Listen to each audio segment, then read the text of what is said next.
Assalamualaikum. Selamat datang di Kisah Malam Kalian.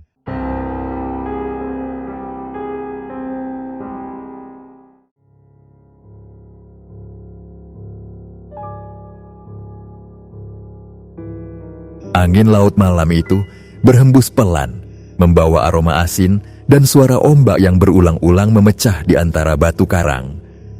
Cerita ini dibagikan dari seseorang, sebut saja namanya Arifin. Bersama beberapa temannya, ia memutuskan untuk pergi ke sebuah pantai terpencil di Jawa Timur. Tempat yang katanya masih alami, tenang, dan jarang dikunjungi orang. Sore berjalan biasa, mereka menikmati laut, bercanda, dan memotret langit senja yang perlahan gelap. Namun malam hari, ketika mereka mencari makan di sebuah warung kecil tak jauh dari bibir pantai, suasananya mulai terasa aneh. Warung itu tampak sepi, lampunya redup, dan penjualnya berbicara pelan dengan tatapan yang sulit dijelaskan. Dan dari situlah semuanya bermula. Malam yang tak pernah Arifin bayangkan sebelumnya.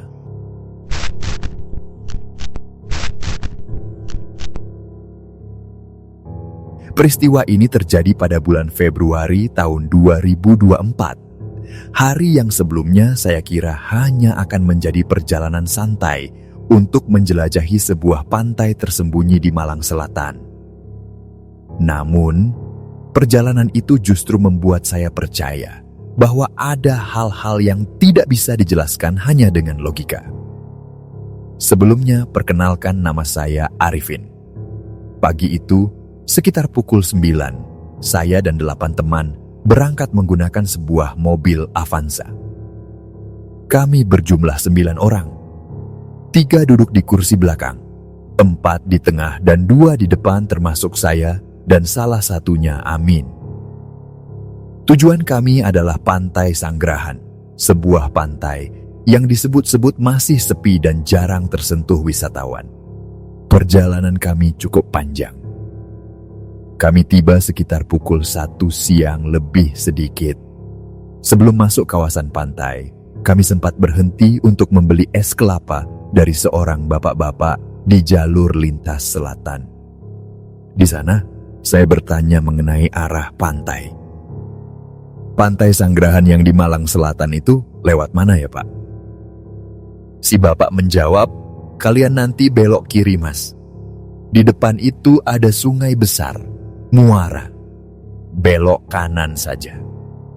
Arah yang diberikan jelas sehingga kami kembali melanjutkan perjalanan. Sesampainya di area pertigaan menuju Pantai Sanggrahan, kami harus memarkir mobil cukup jauh karena jalurnya tidak bisa dilalui kendaraan. Pantai itu tampak indah namun sangat tersembunyi.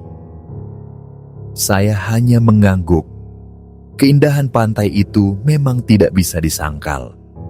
Airnya biru jernih, pasirnya bersih, dan terdapat sebuah bukit kecil di salah satu sisinya. Ada pula muara besar dengan air yang tenang. Kami berjalan menuju muara. Untuk memastikan aman, saya mengecek kedalamannya. Ternyata hanya selutut. Kami pun menyeberang dan melanjutkan kegiatan di sisi seberang, mandi, berfoto, dan menikmati pemandangan yang terasa hampir seperti milik pribadi. Tanpa sadar, waktu berlalu cepat. Tahu-tahu sudah mendekati pukul 2:30 sore. Salah satu teman pamit untuk sholat asar. Setelah kembali, ia berkata, "Aku tadi sholat di sana, Vin. Ada gubuk. Apa kamu nggak sholat?" Saya menggeleng, "Gabung maghrib saja nanti." Kami kemudian kembali bermain, memotret, dan berjalan-jalan hingga lupa waktu. Tidak terasa cahaya senja mulai turun. Langit berubah jingga keunguan, menandakan waktu maghrib semakin dekat. Dan pada saat itulah hal aneh pertama terjadi. Dari arah hutan kecil yang berbatasan dengan area pasir, saya melihat sebuah gubuk. Gubuk itu berdiri sendirian, seperti bangunan yang lama. namun yang membuat bulu kuduk saya berdiri. Ada cahaya dari dalamnya. Cahaya itu stabil, seolah berasal dari lampu. Padahal di tempat sesepi itu, rasanya tidak masuk akal ada warung atau hunian. Saya menunjukkannya pada teman-teman. Itu di sana kok ada gubuk, di tengah hutan pula. Teman-teman ikut menoleh. Mungkin warung, coba saja kita lihat aja. Akhirnya kami bersembilan berjalan mendekatinya. Semakin dekat, semakin jelas. Bentuknya sederhana, terbuat dari bambu, dengan sebuah pintu kecil yang terbuka sebagian. Dan tepat di depan pintu, berdiri seorang nenek-nenek. Rambutnya putih, wajahnya keriput namun bersih, dan tubuhnya mengenakan kebaya putih dengan motif bunga-bunga berwarna pink. Tatapannya lembut, tetapi entah mengapa dari awal saya merasa ada sesuatu yang janggal. Saya mencoba berbicara, "Jualan apa di sini, Nek?" Nenek itu tersenyum tipis. "Adanya soto sama minuman." Teman-teman langsung setuju. "Kalau begitu kami pesan sotonya 9, kopi 3, dan teh 6. Kami duduk-duduk di balai-balai bambu sambil mengobrol dan merokok santai. Belum sampai 5 menit, nenek itu kembali dengan semua pesanan. Tapi yang membuat kami terdiam adalah jumlahnya. Tidak sesuai pesanan. Ada 10 mangkuk soto, 7 gelas teh, 3 gelas kopi. Saya langsung bertanya, sedikit bingung. "Kami pesan 9 aja, Nek. Ini kenapa jadinya 10? Jawaban nenek itu pelan. "Itu kan ada temannya satu di luar." Saya sempat berpikir nenek itu sudah terlalu tua dan mungkin lupa jumlah pesanan kami. Dalam hati saya hanya bergumam, mungkin beliau pikun. Kami memutuskan untuk tidak memperdebatkannya. Makanan terhidang dan kami lapar. Kami pun mulai makan. Sotonya hangat, aromanya enak, kuahnya bening. Tidak ada yang aneh dari rasanya. Saya memilih minum teh karena tidak terbiasa minum kopi. Saat itu, saya sempat bertanya pada nenek itu. Mencoba basa-basi sekaligus menghilangkan rasa janggal. "Kenapa pantai sebagus ini tidak dikelola ya, Nek? Sayang sekali kalau dibiarkan begini." Nenek itu tersenyum kecil. "Tidak tahu juga, nanti mungkin ada." Saya mengangguk sambil memandangi sekitar gubuk. Tempat itu benar-benar sepi. Tidak ada rumah lain, tidak ada suara lain, bahkan tidak ada tanda-tanda kehidupan kecuali kami dan nenek ini. Yang semakin membuat saya heran adalah kenyataan bahwa nenek itu benar-benar sendirian di tempat terpencil seperti itu. Gubuknya sederhana, terbuat dari bambu. Dan satu hal lagi yang baru saya sadari. Cahaya yang sejak tadi saya kira lampu, ternyata bukan lampu. Saat saya memperhatikan lebih dekat, cahaya itu seperti api kecil, seperti lilin. Saya makin yakin tidak ada listrik di tempat itu. Namun anehnya, pada saat itu saya tidak berpikir macam-macam. Saya hanya menganggapnya sebagai cara bertahan hidup seseorang yang tinggal jauh dari keramaian. Setelah selesai makan, kami memutuskan untuk pulang. Tapi sebelum kami benar-benar meninggalkan gubuk itu, nenek itu memberikan pesan dengan suara yang pelan tetapi sangat jelas. "Kalian harus waspada dan hati-hati. Akan ada ombak besar." Kami hanya saling melirik, mungkin hanya pesan orang tua pada umumnya.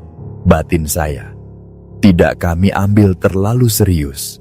Kami kemudian bersiap untuk membayar. Teman-teman sempat ribut soal patungan. Saya pun mengeluarkan uang dari dompet. Kebetulan uang saya memang tinggal 90.000, sisa dari membeli es kelapa sebelumnya. "Totalnya berapa ya, Nek?" tanya saya. Nenek itu menjawab tanpa ragu, 90.000. Jumlahnya tepat dengan isi dompet saya. Saya pun menyerahkannya. Kemudian, nenek itu memberikan pesan keduanya dengan nada lebih berat daripada sebelumnya. "Kalau nanti nyasar, jangan menoleh ke belakang." Kali ini, saya benar-benar merasakan sesuatu yang tidak biasa. Kata-katanya seperti peringatan yang jelas, bukan sekadar nasihat biasa. Namun saya tetap diam agar teman-teman tidak merasa cemas. Sebelum pergi, kami saling bersalaman dengan nenek tersebut. Saat tangan saya menyentuh tangannya, saya terkejut. Tangannya sangat dingin. Yang membuat saya semakin gelisah adalah tatapan nenek itu. Matanya menatap kami satu persatu, tajam, seolah mengamati lebih dalam. Ada rasa tidak nyaman yang sulit dijelaskan. "Nama nenek siapa dan nenek tinggal di mana?" tanya saya akhirnya. Nenek itu pun menjawab, "Nama saya Mbok Sri. Saya memang tinggal di sini sendirian." Kami mengangguk dan pamit. Tapi sebelum benar-benar pergi, kami menyadari satu hal janggal lainnya. Mangkuk tambahan yang katanya untuk teman kami itu sudah kosong dan sekarang sudah bersih, seperti sudah ada yang memakannya. Padahal sejak tadi kami tidak melihat siapapun di luar gubuk. Namun saat itu kami tidak memikirkannya. Setelah meninggalkan gubuk itu, kami kembali menelusuri area muara yang sebelumnya kami seberangi. Malam sudah turun sepenuhnya. Waktu menunjukkan sekitar pukul 8 dan suasana di sekitar sungai itu berubah jauh lebih mencekam daripada siang tadi. Hanya ada suara angin dan bunyi air yang sesekali bergerak perlahan. Kami berjalan menyusuri tepian sungai yang panjang dan gelap. Cahaya senter yang saya bawa hanya mampu menerangi beberapa meter di depan. Selebihnya, hutan dan air tampak seperti satu warna hitam pekat. Kami terus berjalan hingga akhirnya menemukan kembali jejak tempat kami menyeberangi muara tadi siang. Perjalanan menuju mobil ternyata sangat jauh. Kami baru benar-benar menyadari betapa jauh langkah kami sejak turun ke pantai. Setelah kembali ke mobil, kami bersiap mengemudi menuju tempat pelelangan ikan atau TPI, karena ibu saya sempat mengirim pesan untuk dibelikan ikan lewat WhatsApp. Kami akhirnya memutuskan berangkat ke TPI meski waktu sudah menunjukkan pukul 8:30 lewat. Setelah berganti posisi duduk, kami melanjutkan perjalanan, tapi jalannya sangat buruk karena hujan sebelumnya. Kondisi licin, mobil beberapa kali selip, bahkan kami harus turun untuk mendorong pada satu titik. Setelah berjuang melewati jalur licin itu, kami akhirnya tiba di TPI. Dan benar, tempat itu masih buka. Beberapa lampu neon menerangi area pelelangan, dan bau ikan segar menyeruak. Saya bertanya kepada ibu penjual, "Biasanya tutup jam berapa, Bu?" Ibu itu menjawab, "Di sini tidak ada tutupnya, Mas. Kalau ikannya belum habis, ya masih buka." Saya pun membeli ikan tuna dan cumi untuk ibu saya. Teman-teman juga ikut membeli untuk keluarga mereka. Setelah itu, saya bertanya arah pulang. "Dari sini ke utara, Mas. Lewat desa itu. Nanti ada perempatan, belok kanan. Ikuti jalan sampai ketemu plakat Gondang Legi," jawab ibu itu. Setelah berterima kasih, saya sempat membeli foam agar ikan tidak berbau amis saat sampai rumah. Setelah semuanya beres, kami melanjutkan perjalanan. Sesampainya di sebuah perempatan yang berada jauh dari permukiman, kami melihat sesuatu yang membuat seluruh badan saya menegang. Di tengah hutan itu, tanpa sumber cahaya apapun, ada seorang bapak seorang ibu, dan satu anak kecil berjalan kaki. Di tempat seperti itu malam-malam, keberadaan mereka sudah terasa tidak wajar. Teman-teman pun mengusulkan untuk bertanya arah ke mereka. Saya mengangguk dan turun dari mobil. Mereka berada di sisi utara, sementara mobil kami berhenti di sisi selatan. Dengan senter di tangan, saya mendekat dan bertanya, "Permisi, kalau ke Malang Kota, lewat mana ya, Pak?" Mereka diam, tidak menjawab. Tubuh mereka hanya sedikit bergerak seperti orang yang kebingungan. Saya mencoba bertanya lagi, dan perlahan kepala mereka menunduk. Gerakannya pelan, sangat pelan. Lalu salah satu dari mereka mengangkat tangan, menunjuk sesuatu tanpa suara. Saat cahaya senter saya menyorot wajah mereka, disitulah saya melihatnya. Wajah mereka rata. Tidak ada mata, tidak ada hidung, tidak ada mulut.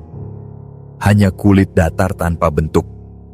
Saya langsung terperanjat mundur. Lalu, saya berbalik dan berlari ke arah mobil. Teman-teman kaget melihat saya panik. "Ayo kita pergi sekarang. Kita harus keluar dari sini," ucap saya dengan gemetar. Teman-teman saya tidak mengerti. Tapi melihat wajah saya yang pucat, akhirnya mereka mengikuti. Saya segera menyalakan mobil dan menginjak gas.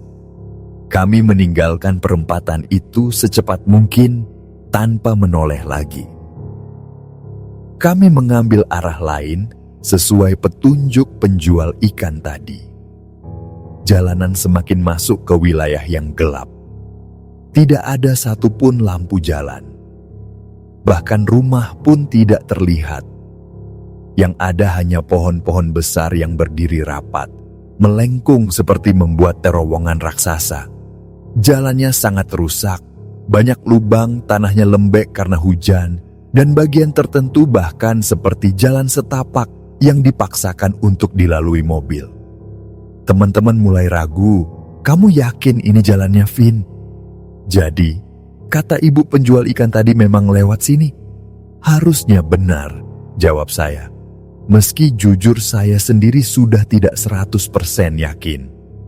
Salah satu teman mencoba membuka peta di ponsel, tapi langsung menggeleng, nggak ada sinyal. Sebaiknya lanjut saja. Lewat Bantur jalannya rusak parah, lewat Sumber Mancing muter jauh. "Ini jalan paling cepat," kata saya. Lebih seperti menenangkan diri sendiri daripada menenangkan orang lain. Kami sudah berjalan sekitar 20 menit ketika sesuatu muncul di depan kami. Sesuatu yang sepintas terlihat wajar. Sebuah pasar malam. Di tengah hutan yang gelap gulita, berdiri lampu-lampu warna-warni. Ada permainan anting-anting, baling-baling besar, arena tong setan, orang-orang berjudi, merokok, tertawa, berkerumun seperti pasar malam pada umumnya. Bahkan terdengar gemelan dan suara instrumen yang mirip pertunjukan. Kami semua terdiam. Saya hampir tidak percaya mata saya. "Kok ada pasar malam di tengah hutan kayak gini?" kata saya. "Benar juga, ini beneran pasar malam?" tanya teman saya, sama terkejutnya. Lampu-lampu terang itu benar-benar menyilaukan mata setelah berpuluh menit melewati hutan gelap. Wahana-wahananya tinggi, besar, dan tampak seperti pasar yang diadakan secara resmi. Yang membuatnya lebih aneh lagi adalah cara motor di tong setan itu bergerak. Motor itu terbang lama sekali di udara, tidak turun-turun. Gerakannya seperti melayang. "Kenapa motornya lama banget di atas?" gumam saya. Kami berada di mobil sekitar 20-30 menit hanya memandangi keramaian itu. Tidak ada satupun dari kami yang turun, tetapi semua terpesona oleh hal yang seharusnya tidak mungkin ada di sana. Namun perlahan, suasana dalam mobil berubah. Ada bau busuk. Bau yang samar di awal, kemudian menjadi makin tajam, seperti bau bangkai, seperti sesuatu yang membusuk. Saya bertanya, "Kalian mencium bau busuk enggak?" Teman pun menjawab, "Iya, ini bau apa? Apa ini bau ikan?" Kami langsung memeriksa ikan yang tadi kami beli, membuka bagasi, mengecek foamnya, mencium satu persatu. Semua ikan normal, tidak ada yang bau. Bau busuk itu bukan berasal dari ikan, tapi baunya makin lama makin menusuk.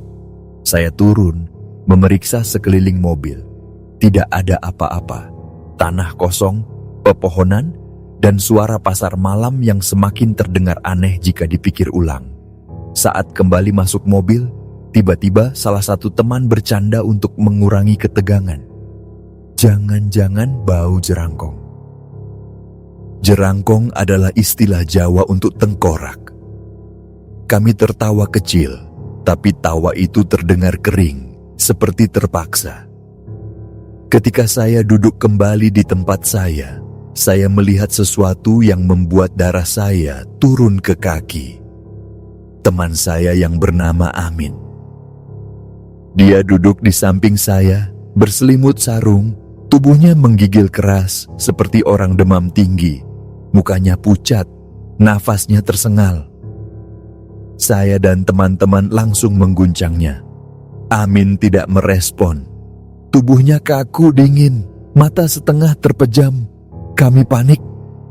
Lalu Amin berkata dengan suara bergetar, seperti orang ketakutan, "Kalian lihat kan, mukanya rata semua di pasar malam itu." Kata-katanya seperti meremas jantung saya. Dengan gemetar saya menoleh keluar jendela. Cahaya dari pasar malam itu menerangi kerumunan orang-orang yang beraktivitas seperti biasa. Tapi ketika saya fokus, saya melihatnya. Semua orang di pasar malam itu mukanya rata. Tidak ada mata, tidak ada hidung, tidak ada mulut, tidak ada ekspresi, hanya kulit polos tanpa apapun. Saya menahan napas. Teman-teman di mobil satu persatu menoleh dan semuanya terdiam, membeku. Dan yang paling menakutkan adalah semua makhluk bermuka rata itu perlahan mulai menoleh ke arah mobil kami. Jantung saya serasa berhenti berdetak. Mereka tidak memiliki mata, tetapi tatapan mereka terasa seperti menusuk langsung ke dada. Bahkan motor di tong setan yang melayang di udara pun perlahan menoleh ke kiri, seolah ikut memperhatikan kami. Pemandangan itu tidak masuk akal, tidak manusiawi, tetapi benar-benar terjadi di depan mata. Saya tercekat. Saya tidak tahu harus berbuat apa. Yang saya tahu hanya satu: kami harus pergi dari tempat itu. Saya langsung menginjak gas. Mobil melompat ke depan, ban belakang sedikit selip karena tanah basah, tapi saya tidak peduli. Teman-teman di belakang juga panik, tidak tahu harus berkata apa. Muka mereka semua, "Kenapa begitu?" Suara mereka bergetar. Bahkan dalam remang-remang interior mobil, saya bisa melihat wajah mereka pucat, mata membesar ketakutan. Saya mempercepat laju mobil, tapi semakin saya menjauh, saya bisa merasakan tekanan di dada saya, seperti ada yang mengawasi kami dari kegelapan belakang. Beberapa teman berusaha menenangkan saya. Pelan sedikit, demi keselamatan kita semua. Namun saya tidak bisa. Saya hanya ingin keluar dari tempat itu secepat mungkin. Amin di samping saya mulai menangis, nadanya putus-putus. Saya mengangguk sambil tetap fokus pada jalan yang gelap gulita. Tidak lama setelah itu, kami mendekati sebuah pohon beringin besar. Pohon itu tampak seperti raksasa yang berdiri tegak di tengah kegelapan. Di bawah beringin itu, berdiri seorang kakek dan seorang bapak-bapak bersorban. Saya tidak tahu kenapa, tapi saya berhenti dan turun. Mungkin karena saya benar-benar butuh petunjuk arah saat itu. Saya bertanya, "Maaf Pak, saya mau tanya. Kalau arah Malang Kota kemana ya Pak?" Kakek itu menjawab, nada suaranya datar. "Kalau lurus, buntu jalannya. Putar balik saja, belok kiri." Saya langsung teringat pesan Mbok Sri, jangan menoleh ke belakang. Jangan putar balik. Saya kembali ke mobil dengan dilema di kepala. "Bagaimana ini?" kata bapaknya. "Kalau lurus jalan buntu, jadi harus putar balik." "Tapi tadi, pesan Mbok Sri, jangan putar balik." Salah satu teman berkata, "Tapi kalau lurus buntu, jadi kita harus bagaimana?" Mau tidak mau, kami mencoba lurus terlebih dahulu. Tapi benar saja, jalan itu tertutup pembangunan dan tidak mungkin dilewati. Dengan terpaksa kami memutar balik. Sepanjang putar balik itu, bulu kuduk saya berdiri. Seolah ada sesuatu yang mengawasi dari balik pepohonan. Begitu kembali ke jalur utama, kami melihat sebuah sepeda motor melintas pelan. Di depan motor itu duduk seorang laki-laki, sementara di belakangnya duduk seorang perempuan. Perempuan yang amat mirip Mbok Sri. Kebaya putih. Motif bunganya pink. Gerak tubuhnya pelan. Dan setiap beberapa detik, kepalanya menoleh sedikit, seperti memastikan kami mengikutinya. "Kok ada Mbok Sri? Cepat sekali dia sampai sini," gumam saya. "Bagaimana ini?" kata bapaknya. "Kalau lurus jalan buntu, jadi harus putar balik. Tapi tadi, pesan Mbok Sri, jangan putar balik."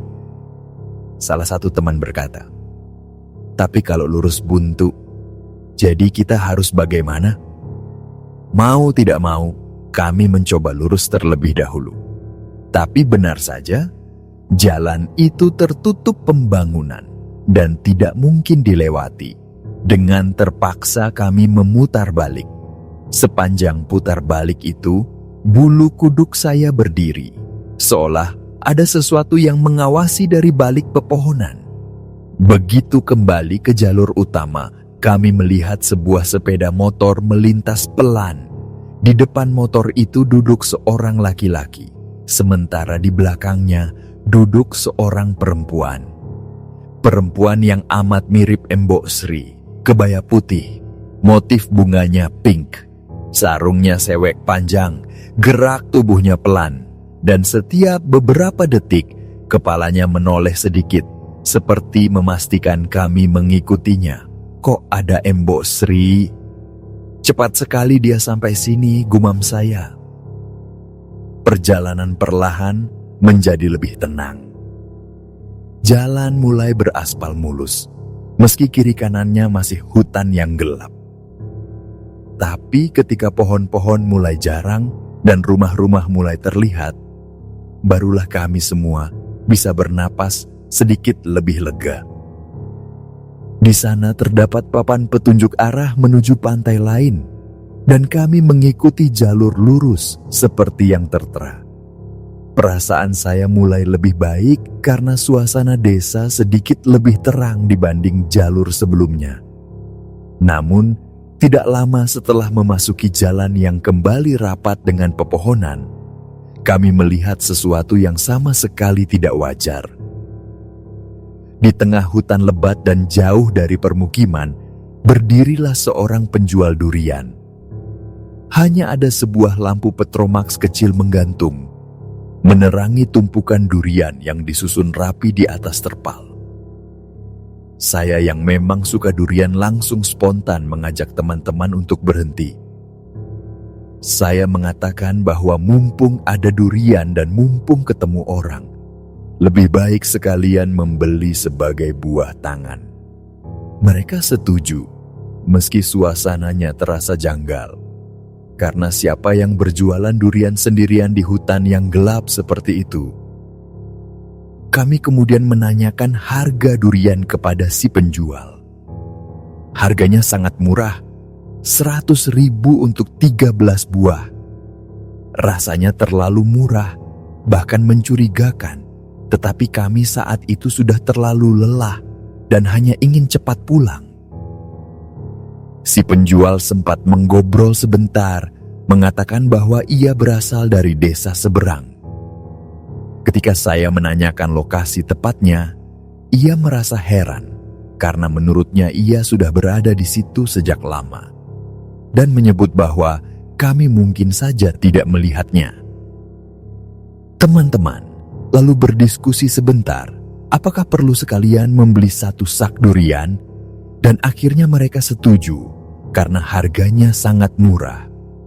Kami membeli semuanya, 13 buah untuk 100.000 dan 1 sak penuh untuk 200.000. Setelah meninggalkan hutan itu, kami kembali masuk ke mobil dengan membawa durian-durian tersebut sebagai oleh-oleh. Saya sempat menanyakan kepada penjual apakah jalan lurus itu benar-benar menuju Malang Kota, dan ia memastikan bahwa jalan tersebut akan membawa kami menuju kampung dan jalanan raya. Jawabannya cukup membuat kami sedikit lega. Saat mobil melaju kembali, suasana di dalam mobil perlahan terasa lebih ringan.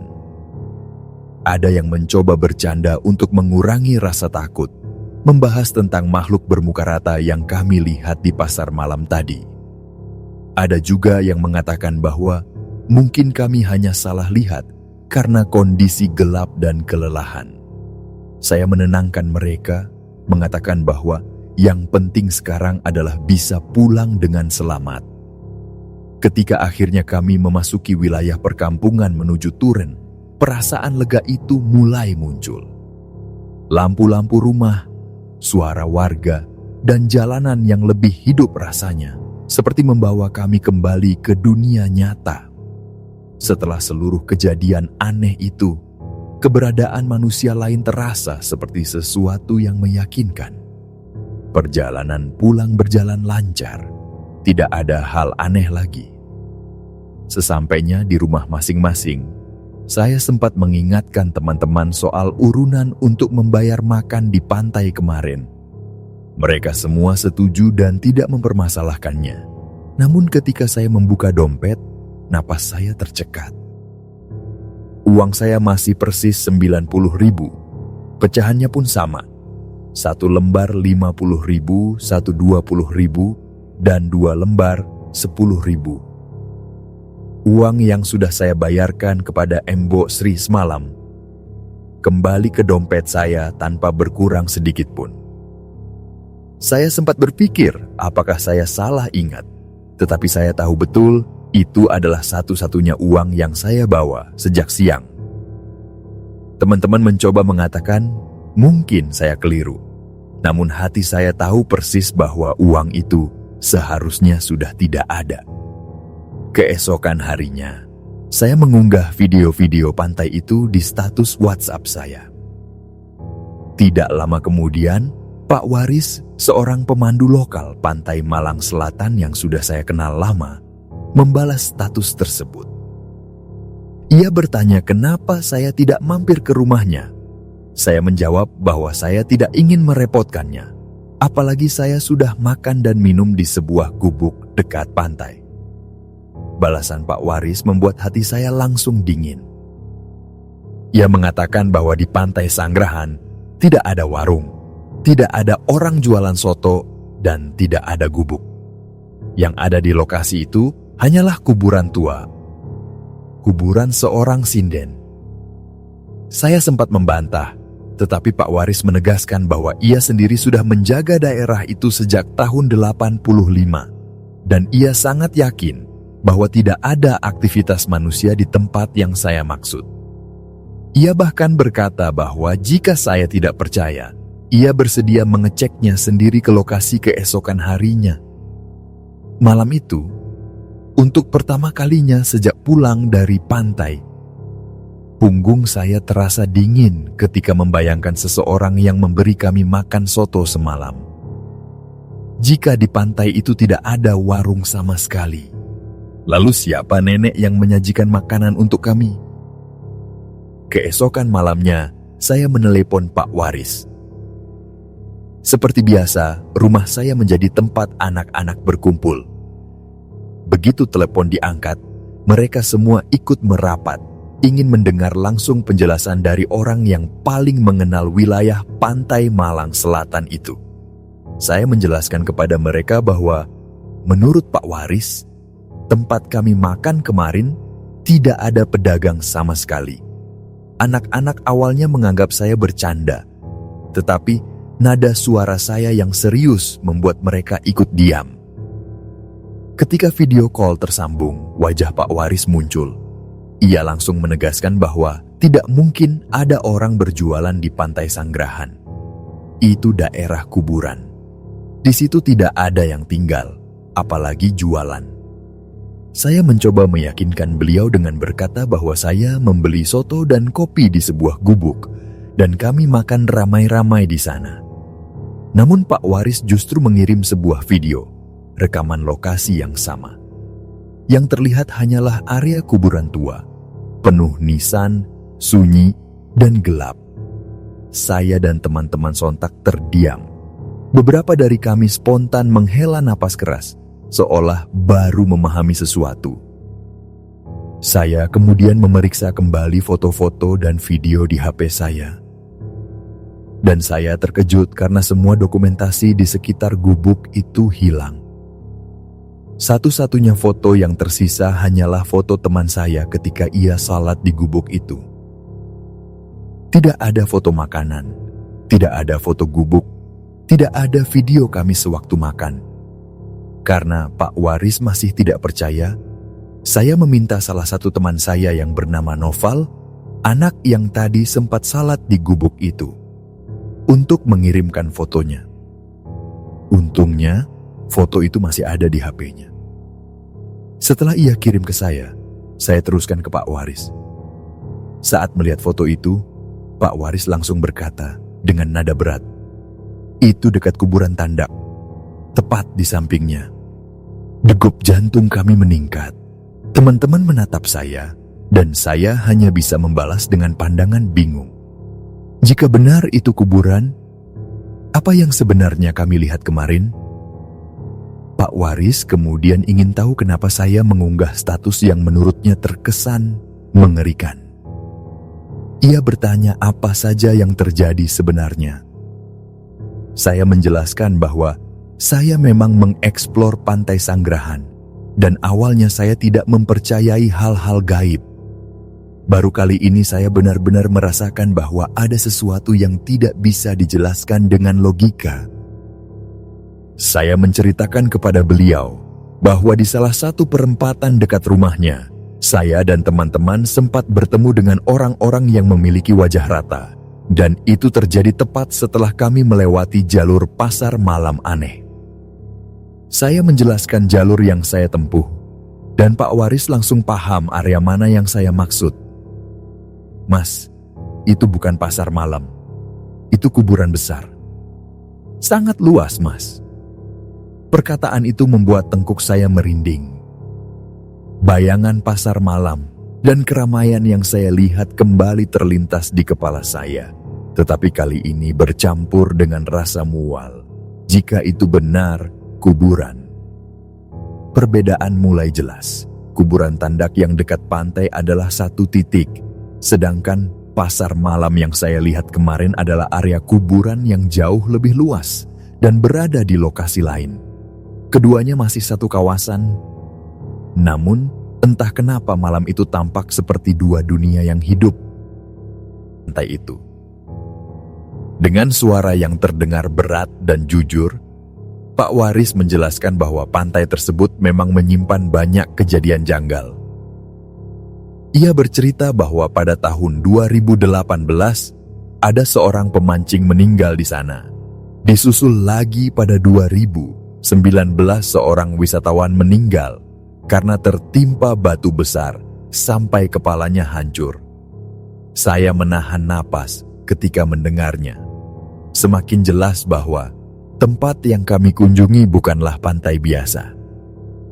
Lalu Pak Waris mulai menjelaskan sesuatu yang benar-benar membuat bulu kuduk kami berdiri.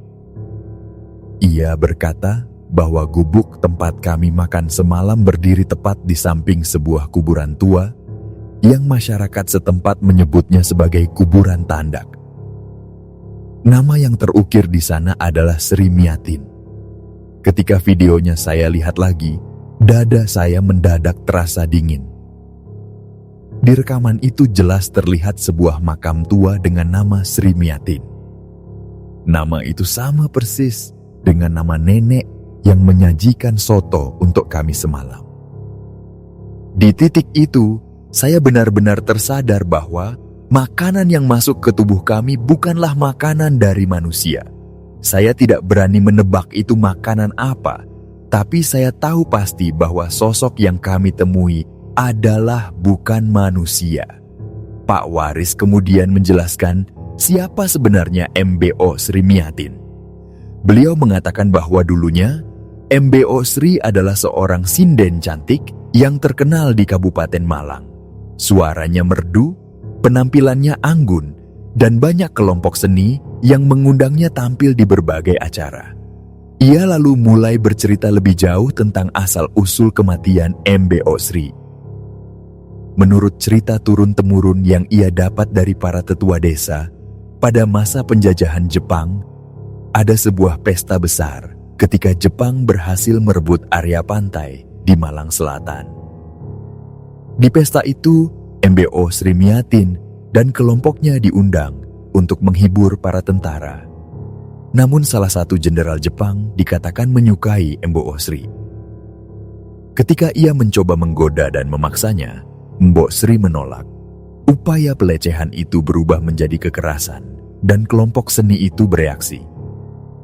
Pertengkaran pecah dan pada akhirnya Mbok Sri beserta beberapa rekannya ditembak hingga meninggal. Mereka kemudian dimakamkan di area itu, di lokasi yang sekarang disebut sebagai kuburan tandak. Saya mendengarkan cerita itu dengan napas pendek. Penjelasan itu mengisi banyak kekosongan dalam kepala saya. Kenapa wajah nenek itu pucat? Kenapa tatapannya tajam? Kenapa makanannya muncul begitu cepat? Bahkan kenapa harga yang ia tetapkan sangat murah? Pak Waris kemudian memberi peringatan yang sangat serius. Ia mengatakan bahwa pantai itu sebenarnya belum terjamah wisatawan. Banyak kejadian aneh. Banyak orang meninggal di sana, terutama para pemancing. Ia bahkan mengatakan bahwa orang yang hanyut di pantai Malang Selatan kadang ditemukan di pantai Sanggerahan. Ia juga meminta saya untuk mengecek lokasi besok jika saya masih penasaran. Saya mengiyakan, meski jujur hati kecil saya gentar. Keesokan harinya, saya pun mendatangi tempat itu lagi. Siang hari, semuanya terlihat berbeda. Kuburannya jelas tampak, gubuknya masih berdiri, dan area pemakaman itu ternyata lebih luas dari bayangan saya. Benar-benar tidak ada kehidupan selain angin dan debu yang berterbangan. Saat saya hendak masuk lebih dekat, Pak Waris yang menemani saya melarang. Ia mengatakan bahwa ombak sedang besar dan berbahaya. Dan benar. Ombak hari itu luar biasa besar, lebih tinggi dan kuat daripada biasanya. Saya akhirnya hanya mengirimkan Fatihah dari kejauhan, seperti yang Pak Waris sarankan.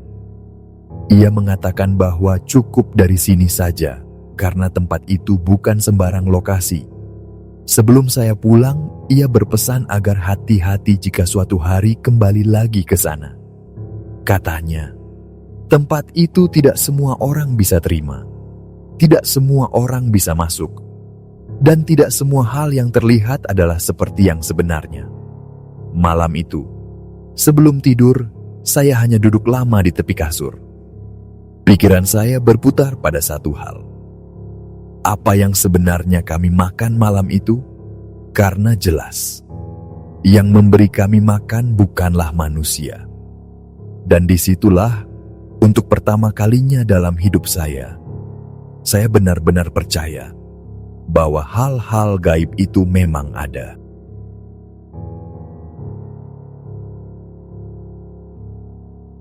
Baiklah, sekian dulu cerita kami kali ini. Kami mohon maaf jika ada kesalahan dalam perkataan dan pengucapan saat membawakan cerita. Bagaimana pendapat kalian dari cerita ini? Semoga dengan kisah ini dapat menghibur sahabat semua. Dan saya Sandi undur diri, sampai jumpa lagi di kisah kami selanjutnya.